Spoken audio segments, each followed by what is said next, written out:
नमस्कार, आप live cities देख रहे हैं। मैं हूं जय शुक्ला। बिहार के सरकारी मास्टर साहब को यदि सैलरी चाहिए तो उन्हें कुछ जरूरी काम करने होंगे।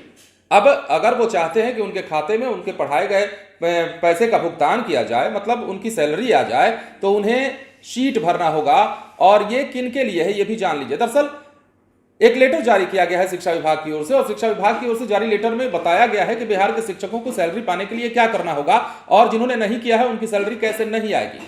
अब हम बात कर रहे हैं बीपीएससी टीआरई 1 द्वारा चयनित जो शिक्षक हैं, जिन्होंने अपना योगदान देना शुरू कर दिया है और जिनकी सैलरी अब तक नहीं आई है, उनके लिए यह लेटर जारी किया गया है और बताया गया है कि उनकी सैलरी उनके खाते में कैसे जाएगी या उनके हाथ तक कैसे पहुंचेगी। तो इसको लेकर क्या कुछ मामला सामने आया है, क्या आपको बताने जा रहे हैं।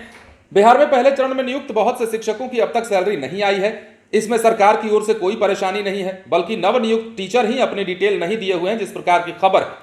जबकि उनकी ज्वाइनिंग हो चुकी है, वो अपनी ड्यूटी भी कर रहे हैं, मगर सैलरी वाले पार्ट को इग्नोर किए हुए हैं उन लोगों ने।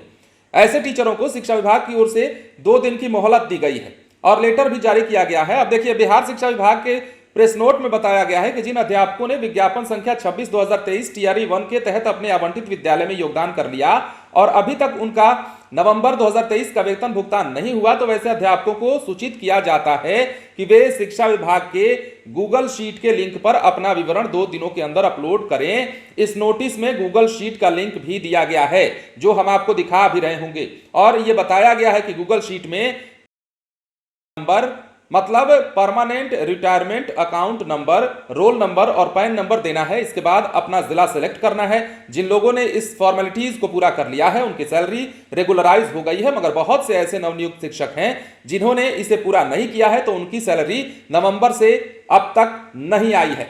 अब पहले चरण में पास करीब 1 लाख शिक्षकों ने नौकरी ज्वाइन की है। इनकी डॉक्यूमेंट की रीवेरिफिकेशन कराया जाएगा। 15 जनवरी के बाद प्रोसेस शुरू होना है। शिक्षा विभाग को शक है कि नौकरी पाने वाले बहुत से शिक्षक फर्जी हैं या फिर जाली दस्तावेजों के आधार पर नौकरी।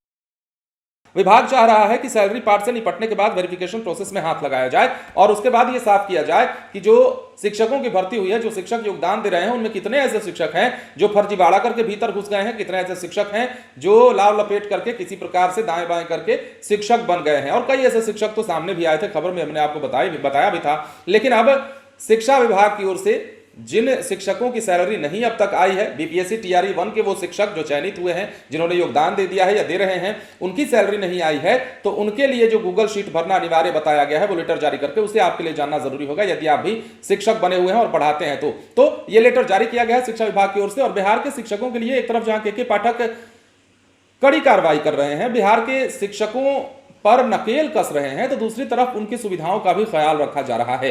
हालांकि शिक्षकों के बातों को सुनना भी जरूरी है। शिक्षकों ने 1 जनवरी को स्कूल में अपनी हाजिरी तो दी, पढ़ाने तो गए, लेकिन क्या कुछ कह रहे थे, उनका दर्द किस प्रकार बाहर आ रहा था, वो भी आप लोगों ने देखा। और सबसे बड़ा सवाल तो यह था कि बिहार के शिक्षक 1 जनवरी को, चलिए आप त्योहारों को बुला लेते हैं, कोई बात नहीं, सारे शिक्षक ये कह रहे थे, लेकिन आप बच्चों को क्यों नहीं बुला लेते हैं? अगर कोई त्योहार है और बच्चे स्कूल में आते ही नहीं है, एक भी बच्चा नहीं रहता है, तो सिर्फ मास्टर साहब आकर के मफलर बांध करके क्या करेंगे बैठ करके? तो ये तमाम चीजें आपने कल लाइव सिटीज पर देखी। शिक्षकों का मुद्दा अलग है, शिक्षकों की परेशानी अलग है, लेकिन के पाठक जो अपने स्तर से फैसले ले रहे हैं, जो निर्देश जारी किए जा रहे हैं, उन निर्देशों का पालन भी कराया जा रहा है। अब देखना है कि आगे क्या कुछ होता है। बने रहें लाइव सिटीज के साथ। धन्यवाद।